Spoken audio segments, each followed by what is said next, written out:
দ্বিতীয় শ্রেণী তোমাদের আজকে পরিবেশ বিজ্ঞান। তোমাদের ফার্স্ট পরীক্ষায় আমার 3টে চ্যাপ্টার হয়েছিল।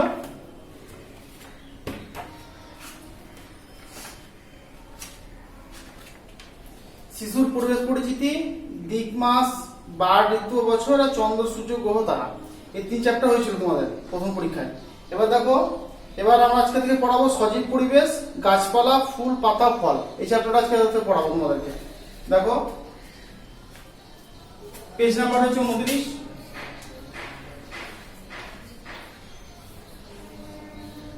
Page number 29। দেখো রিডিংটা দেখে নাও। বলছে যারা মাটি খুঁড়ে উঠে মাটির উপরে দাঁড়িয়ে থাকে তাদের বলে উদ্ভিদ। অর্থাৎ কি, আমরা যে তোমার চারিপাশে যে উদ্ভিদদেরকে দেখছি, মানে সবুজ গাছপালা যেগুলো দেখছি, সেগুলো কিন্তু কি করছে, তারা মাটি খুঁড়ে উপরে উঠছে, তাই তো? তাহলে কি হচ্ছে, যারা মাটি খুঁড়ে উঠে মাটির উপরেই দাঁড়িয়ে থাকে তাদের বলে উদ্ভিদ। অর্থাৎ কি, এরা কিন্তু চলাফেরা করতে পারে না। আমরা যেমন বড় হলাম, আস্তে আস্তে প্রথম ছোট ছিলাম, তারপর বড় হলাম, বড় হয়ে কি হলো, যে বড় হয়ে আমরা হাঁটাচলা করছি, তারপরে স্কুল আসছি, পড়ছি, কিন্তু গাছপালা না। গাছপালা কি হচ্ছে, তোমার মাটি খুঁড়ে উঠলো এবং বড় হলো, সেখানে দাঁড়িয়ে থাকলো এবং সেখানে আস্তে আস্তে কেটে নিল বা সেখানে মরে গেল। ঠিক আছে, এদেরকে আমরা গাছপালাও বলে থাকি। জীবজগতের মধ্যে এরাই শুধু নিজেদের খাদ্য নিজেরাই তৈরি করে নিতে পারে। অর্থাৎ কি, যত আমরা জীব দেখছি, জীবজগতে যত প্রাণী বা উদ্ভিদ, তোমার জীবজগতে যত কিছু দেখছি, কি যে তাদের মধ্যে গাছে একমাত্র কি করে, তোমার নিজেদের খাদ্য নিজে তৈরি করতে পারে। আমরা ওদেরকে ভাত খেতে দিই না, মুড়ি খেতে দিই না, বা তোমার কি কোনো ফাস্টফুডও দিই না খেতে, তাই তো?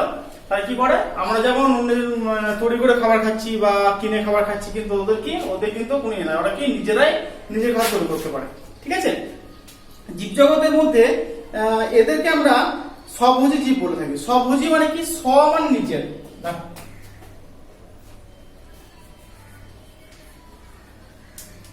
স্ব কথার অর্থ কি, নিজের।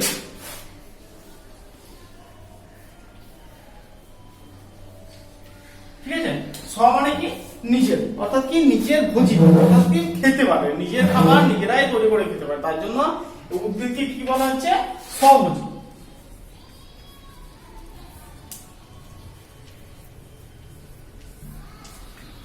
ঠিক আছে, আর দেখো এদের যে প্রাণ আছে, এটা যে প্রাণীদের মতোই দুঃখ কষ্ট ভোগ করে, এই কথা বিজ্ঞানী জগৎচন্দ্র বসু হাতে কলমে প্রথম প্রমাণ করে দেখিয়ে দিয়েছিলেন। তাহলে কি আমরা জানি, কি আমাদের যারা কথা বলতে পারি বা আমাদের মানুষজন, তাদের কি আছে, দুঃখ কষ্ট অনুভূতি সবকিছু আছে। মারলে পরে লাগে, তারপর দুঃখ হলে আমরা কান্না করি, ঠিক আছে, আনন্দ করে হাসি। কিন্তু গাছকে কিন্তু আমরা সেরকম দেখতে পাই না যে কোন সময় গাছ কাঁদছে বা গাছ হাসছে। কিন্তু এই কথাটি প্রমাণ করেছিল যে গাছের দুঃখ কষ্ট অনুভূতি সমস্ত কিছু রয়েছে, এটাকে প্রমাণ করেছিল বিজ্ঞানী জগৎচন্দ্র বসু। ঠিক আছে, গাছপালারা প্রাণীদের মতো এক জায়গা থেকে অন্য জায়গায় যেতে পারে না। প্রাণীরা যেমন মুখ দিয়ে আওয়াজ করে, নিজেদের অস্বস্তি জাহির করে, তেমনি কিন্তু উদ্ভিদ বা গাছপালারা করতে পারে না। অর্থাৎ কি, আমাদের হয়তো গরম লাগলে আমরা গরম লাগছে ফ্যান চালাবো, বা ঠান্ডা লাগলে পরে মানে কেউ ঢাকা নেই, হ্যাঁ, ঠিক আছে, কিন্তু গাছরা কিন্তু সেসব করতে পারে না। ঠিক আছে, বা আমরা যেমন চলাফেরা করতে পারছি বা কথা বলতে পারছি, সেগুলো কিন্তু গাছ কিন্তু সেগুলো পারে না। ঠিক আছে, আর কি, বিজ্ঞানীরা অনেক পরীক্ষা নিরীক্ষার পর সিদ্ধান্ত গ্রহণ করেছেন এবং ঘোষণা করেছেন গাছপালারা আছে বলেই এই পৃথিবীতে প্রাণীরা বেঁচে আছে। এটা ঠিক কথা যে কি, আমরা যে কার্বন ডাইঅক্সাইড ছাড়ছি আর কি প্রতিনিয়ত, হ্যাঁ, সেকেন্ডের পর সেকেন্ডে যে কার্বন ডাইঅক্সাইড ছাড়ছি, সেগুলো কি কোথায় যাচ্ছে, তোমার গাছেরা গ্রহণ করছে। অর্থাৎ কি, যদি এই গাছরা না থাকতো তাহলে কি হতো, গোটা পৃথিবীটা কি হতো, কার্বন ডাইঅক্সাইডে পরিণত হতো, হ্যাঁ, এবং কি হতো, আমরা তারপরে কি হতো, মারা যেতাম। আর কি হতো, আমরা যে দরকারি যে প্রশ্বাসটা নিচ্ছি আর কি, সেটা কি হচ্ছে, যে অক্সিজেন, সেটা আমরা কিন্তু সবুজ উদ্ভিদ থেকেই পাচ্ছি। ঠিক আছে, এবার যে সবুজ উদ্ভিদ না থাকতো তাহলে কি হতো, এই অক্সিজেন পেতাম না আমরা। অক্সিজেন না পেলে কি হলো, কি হতো, কোনো প্রাণী জগতে সৃষ্টি হতো না। অর্থাৎ কি সৃষ্টি হওয়ার জন্য তো প্রাণী জগতে যে আমরা প্রশ্ন নিচ্ছি সেগুলো কি, সেগুলো অক্সিজেন দরকার তো। বা তোমার যে আমরা খাবার খাচ্ছি, তোমার যে সবুজ শাকসবজি বা তোমার যে কোনো জিনিস বলো, যেমন ভাত রুটি যা সবই তো গাছ থেকে আসছে। হ্যাঁ, এগুলো সবই কি হচ্ছে, গাছ থেকে আসছে। তাতে কি যদি প্রাণী মানে তোমার উদ্ভিদ জগৎ না থাকতো তাহলে কি হতো, আমাদের কিন্তু খাবার জুটতো না। তো কি খাবার না হলে পরে তো প্রাণী জগৎ বেঁচে থাকবে না। তারপরে কি হতো, প্রাণী জগৎ কিন্তু অস্তিত্বহীন হয়ে পড়তো। ঠিক আছে, তাহলে আমাদের কিন্তু সবকিছুই বেঁচে থাকা বা বেড়ে ওঠা বা খাবার গ্রহণ, হ্যাঁ, সবকিছু মূলেই কিন্তু আমাদের উদ্ভিদ। ঠিক আছে, তাহলে উদ্ভিদ ছাড়া কিন্তু পৃথিবীটা গোটাই অচল।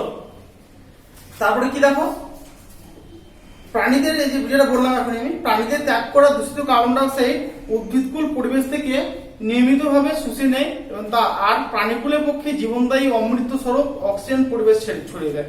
দেখো, আমরা যদি তোমার আধ ঘন্টা বা 1 ঘন্টা জল বা খাবার না খেয়ে বেঁচে থাকতে পারবো, কিন্তু কি অক্সিজেন ছাড়া আমরা কিন্তু বাঁচতে পারবো না। ঠিক আছে, যদি তুমি 1 ঘন্টা জল না খাও বা 1 ঘন্টা খাবার না খাও, তুমি কিন্তু সঠিক যেমন ভাবে সুস্থ আছে সেরকম ভাবে সুস্থ হয়ে বেঁচে থাকবে। কিন্তু যদি তুমি 8 ঘন্টা অক্সিজেন না নাও, তাহলে কি হবে, আমাদের কিন্তু মৃত্যু হবে। ঠিক আছে, আমরা মৃত্যুবরণ করবো। অর্থাৎ কি, আমরা বা যে কোনো প্রাণী জগতই বলো, সবাই মারা যাবে যদি অক্সিজেন না পায়। তাহলে কি আমাদের, তাহলে উদ্ভিদ কতটা আমাদের গুরুত্বপূর্ণ কথা বুঝতে পারছো। ঠিক আছে, তার জন্য আমাদের কি দরকার, উদ্ভিদ লাগানো বা গাছ লাগানো খুবই জরুরি। ঠিক আছে, আজকাল পরিবেশ দূষণ কথাটা সবাই জানে। অর্থাৎ কি, এই যে আমরা প্রতিনিয়ত গাড়ি ঘোড়া চড়ছি, ঠিক আছে, গাড়িতে চড়ছি বা তোমার যে কলকারখানা চলছে, ঠিক আছে, এগুলো কিন্তু এখান থেকে কিন্তু দূষিত প্রচুর ধোঁয়া, তারপরে বর্জ্য পদার্থ, হ্যাঁ, এগুলো সবই বেরোচ্ছে। কিন্তু এগুলো কি হচ্ছে, আমাদের পরিবেশকে দূষণ করছে। তারপরে এসি চলছে, ফ্রিজ, এগুলো সেখান থেকেও কিন্তু সিএফসি গ্যাস নির্গত হচ্ছে। ঠিক আছে, এগুলো কি হচ্ছে, এই দূষণ ঘটায়। এটা পরিবেশের বায়ু দূষণ দূর করতে চারদিকে বৃক্ষরোপণ উৎসব খুব ঘটা করেই প্রতি বছর 5 জুন তারিখে অনুষ্ঠিত হয়। তাহলে আমাদের কি বিশ্ব পরিবেশ দিবস, অর্থাৎ কি বিশ্ব পরিবেশ দিবস, বৃক্ষরোপণ দিবস কত, 5ই জুন। ঠিক আছে, তাহলে কত,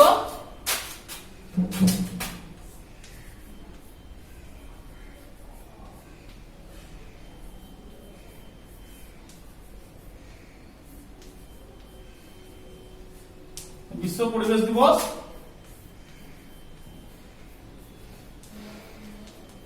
কত, 5ই জুন।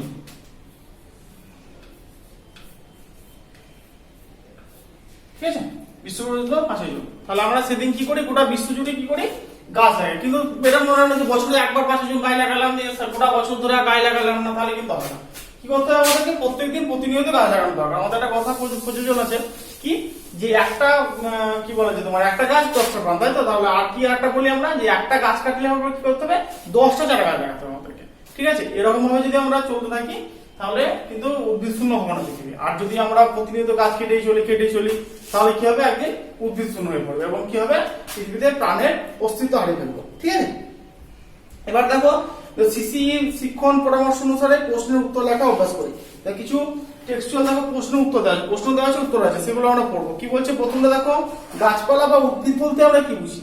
আমরা কি বললাম, যে ঘাস লতা, তারপরে তোমার বৃক্ষ বা বিভিন্ন রকম গাছ উদ্ভিদ যারা মাটি ভেদ করে উপরের দিকে বেড়ে উঠতে থাকে, তাদের উদ্ভিদ বলে, গাছপালা বলে। অর্থাৎ কি, এমন কোনো গাছ দেখবে না যে তুমি মাটির উপরে হচ্ছে। ঠিক আছে, কি হবে, তারা কিন্তু ভিতরে মূল থাকবে তাদের। ঠিক আছে, মাটির উপরে কিন্তু মূল থাকবে।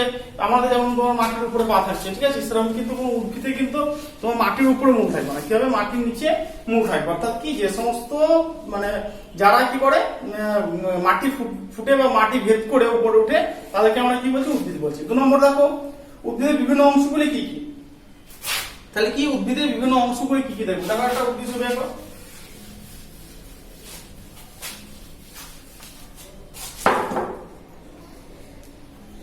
একটা গাছ দেখো,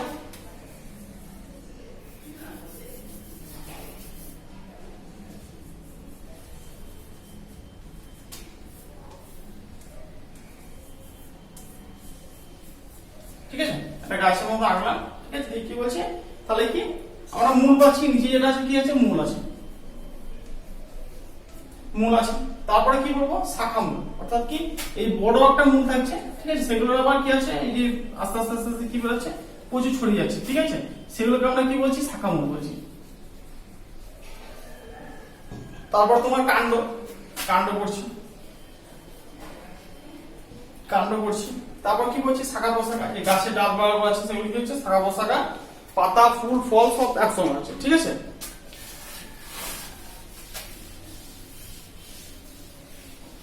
তাহলে কি হচ্ছে গাছে কি কি অংশ, মূল থাকছে, একটা প্রধান মূল থাকছে, তার সঙ্গে কি শাখা মূল, তার সঙ্গে সেই প্রধান মূল থেকে যেমন আমরা ডালে দেখছি একটা বড় ডাল হচ্ছে, সেখান থেকে প্রচুর পরিমাণে তোমার শাখা পোশাকা বেরোচ্ছে, পাতা বেরোচ্ছে, সেরকম কি ভিতরে কিন্তু মূলেরও তাই একটা বড় মূল, যে আমরা যেমন দেখবে গাছে আগে প্রথম দেখবে কি দেখবে একটা দুটো মূল থাকে, কিন্তু তখন কি হয় গাছটা বড় হয় তখন দেখবে প্রচুর মূল হয়ে যাচ্ছে, ঠিক আছে। তাহলে সেই মূল থেকে আবার আরো মূল বেরিয়ে চারিদিকে ছড়িয়ে পড়ে, অর্থাৎ কি সেই শাখা মূলগুলো থাকে। তারপরে কি হচ্ছে কাণ্ড থাকছে, তারপরে তোমার গাছের শাখা পোশাকা, ফল ফুল সব এগুলো থাকছে।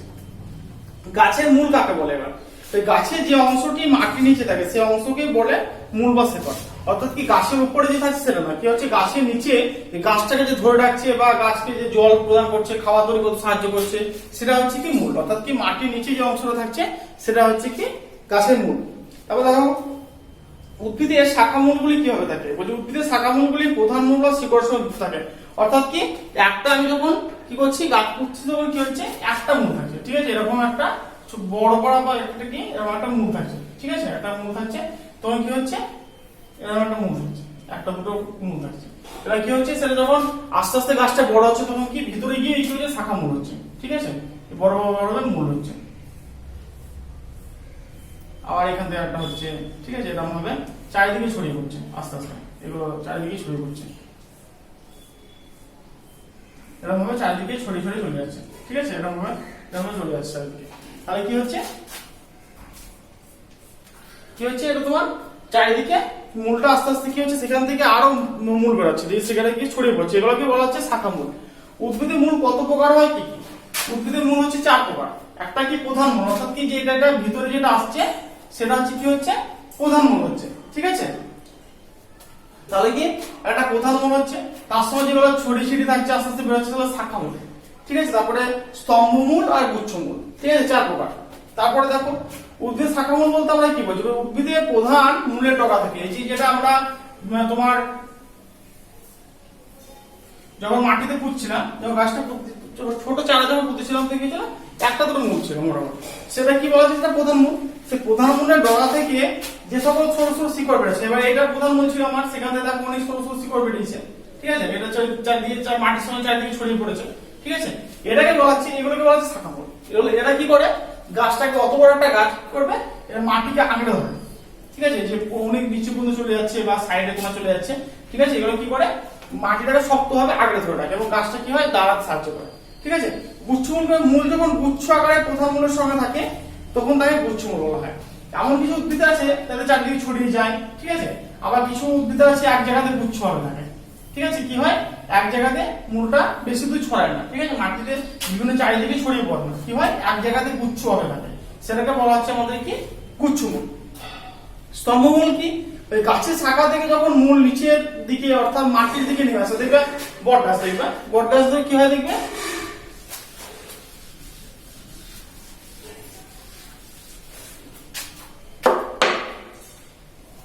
উপরে ডাল থেকে কি হয় উপরে যে ডাল বড় বড় ডালগুলো রয়েছে সেখান থেকে কি হয় সেখান থেকে মূল বেরিয়ে সেই মূলটা নিচের দিকে নেমে এসে কি হয় মাটির ভিতরে ঢুকে যায়, অর্থাৎ কি মাটির সঙ্গে প্রবেশ করে, সেটাকে বলা হচ্ছে কি স্তম্ভ। অর্থাৎ কি যেমন আমাদের বাড়ি ঘরে যে থাম্ব স্তম্ভ বলি সেরকম আকারে হয়, অর্থাৎ কি উপর থেকে নিচের দিকে ঢুকে, ঠিক আছে, এবং কি করে সেই ডালগুলোকে কি ঠেস দিতে সাহায্য করে, ঠিক আছে, সেটাকে বলা হচ্ছে কি হচ্ছে স্তম্ভ বলছে।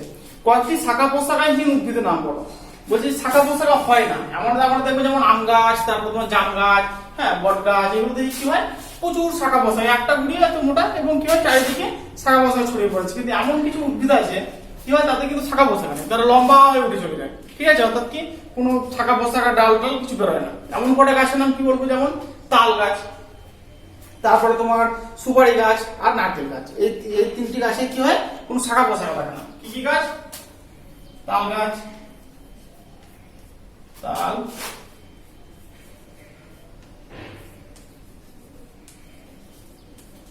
নারকেল আর সুপারি,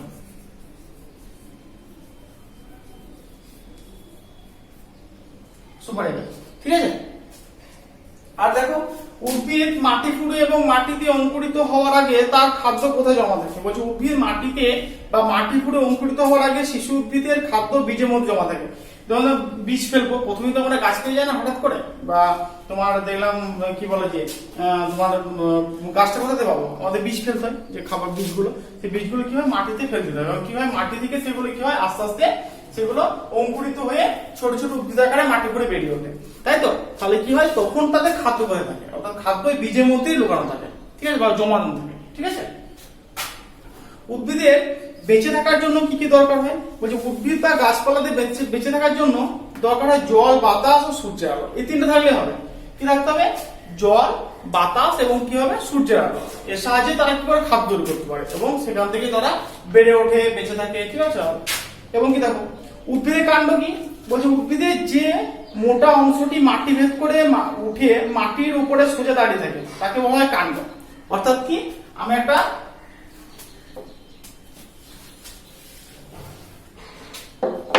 চারা গাছ বুঝলাম,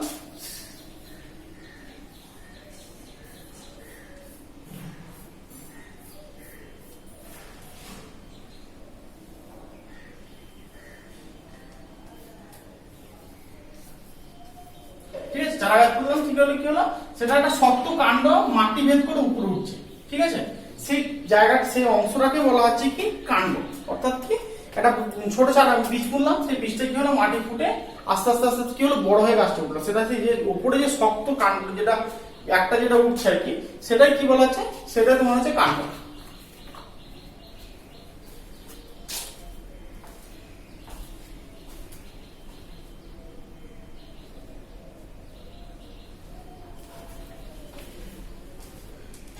তারপরে দেখো উদ্ভিদের শাখা প্রশাখা ও ডালপালা কাকে বলে?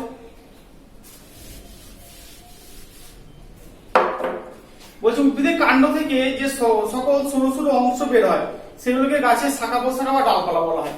একটা গাছ হলো, সেটা কি হলো যখন একটা চারা গাছ মানে লাগালাম তখন কি হবে, সেটা ছোট গাছ থাকে, আস্তে আস্তে কি হলো সেখান থেকে যখন যত গাছটা যত বড় হতে থাকবে তখন কি হবে সেখান থেকে চারিদিক থেকে কি বলবে ডাল বেরোবে, ঠিক আছে, কি শাখা প্রশাখা, সেগুলোকে বলা হচ্ছে আমাদের শাখা প্রশাখা বলা হচ্ছে। শিশু উদ্ভিদের জন্ম হয় কি হবে? অর্থাৎ কি একটা ছোট উদ্ভিদ কিভাবে জন্ম নিচ্ছে, বলছে মাটিতে বীজ পুনলে প্রথমে অঙ্কুর বের হয়, ছোট ছোট কি হবে অঙ্কুর বের হবে, ঠিক আছে। যদি তুমি একটা বীজ কি করলা, একটা কড়াইয়ের বীজ, একটা কড়াইয়ের বীজ কি করলা, তুমি কি করলা সেটাকে মাটিতে পুঁতে দিলা ছোট করে, এবং কি হলো সেটা আস্তে আস্তে কি হবে ছোট্ট একটা পাতার মতো বেরোবে, একটা অঙ্কুর, ঠিক আছে, এবং সেখান থেকে কি হবে সে ধীরে ধীরে গাছে পরিণত হয়। আবার তারপর দেখো বীজ থেকে অঙ্কুর জন্মানোর জন্য কি কি দরকার হয়, কি কি দরকার? বলছে বীজ থেকে অঙ্কুর জন্মানোর জন্য বায়ু, জল ও তাপের দরকার। তুমি যদি একটা মানে কি বলে ঠান্ডা জায়গায় বা যেখানে আলো নেই বাতাস নেই সেখানে যদি তুমি একটা বীজ পুঁতো, সেটা কি দরকার, সেটা নষ্ট হয়ে যাবে। কি দরকার? খোলামেলা জায়গা যেখানে সূর্যের আলো পাবে, বাতাস পাবে এবং কি হয় জল পাবে, সেসব জায়গাতেই কিন্তু বীজ অঙ্কুরিত হবে।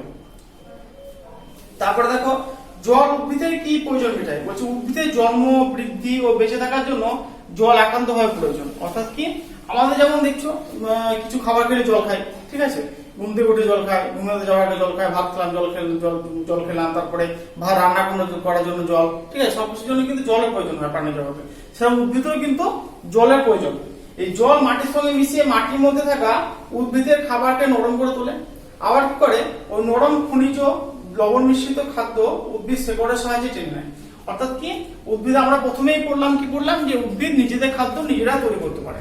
কিভাবে তৈরি করবে খাদ্য? তারা কি করবে? সূর্যের আলো পাচ্ছে, সেখান থেকে কি হচ্ছে সূর্যের আলো গ্রহণ করছে এবং কি করছে এবং শিকড় থেকে যে জল সংগ্রহ করছে, জল এবং সূর্যের তাপের সংস্পর্শে তারা খাদ্য তৈরি করে কিন্তু, ঠিক আছে।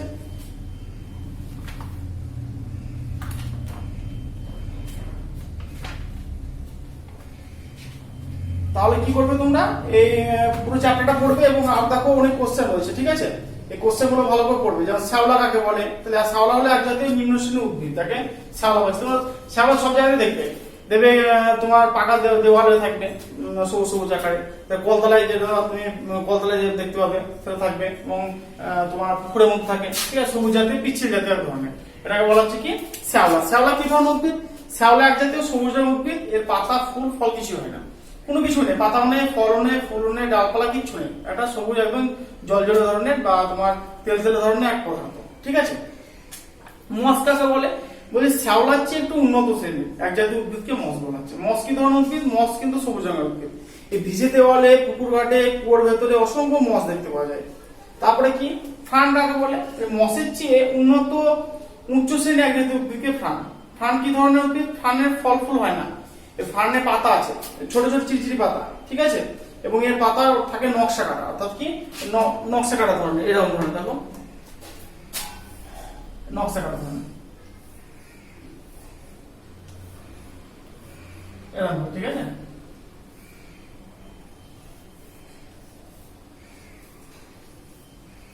এরকম ভাবে থাকে, ঠিক আছে, এরকম ধরনের এই ফার্নের পাতাগুলো হয়, ঠিক আছে। ঔষধি উদ্ভিদ বলতে কি বলছি? যে সকল উদ্ভিদ শুধুমাত্র একবারই ফল দিয়ে কি মারা যায় তাকে ঔষধি উদ্ভিদ বলা হয়, ঠিক আছে। অর্থাৎ কি যারা কি হয়, আমরা দেখি আম গাছ কিন্তু বছরের পর বছর দেখবে তোমার আম ধরছে, তারপরে জাম ধরছে, তাল গাছ দেখবে তাল ধরছে, কিন্তু কি এমন কিছু উদ্ভিদ আছে যারা একবার ফল ফল মানে ফল হয়েই সেখানে মারা যায়, তাদেরকে বলা হচ্ছে কি ঔষধি গাছ। এরকম ভাবে পুরোটা পড়বে, ঠিক আছে। আর যে অনুশীলনীগুলো রয়েছে সেগুলো পড়বে।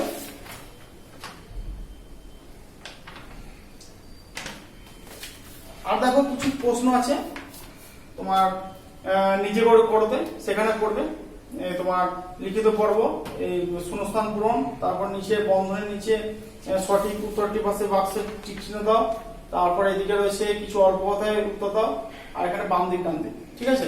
এই অনুশীলনটা করবে ভালো করে তোমরা।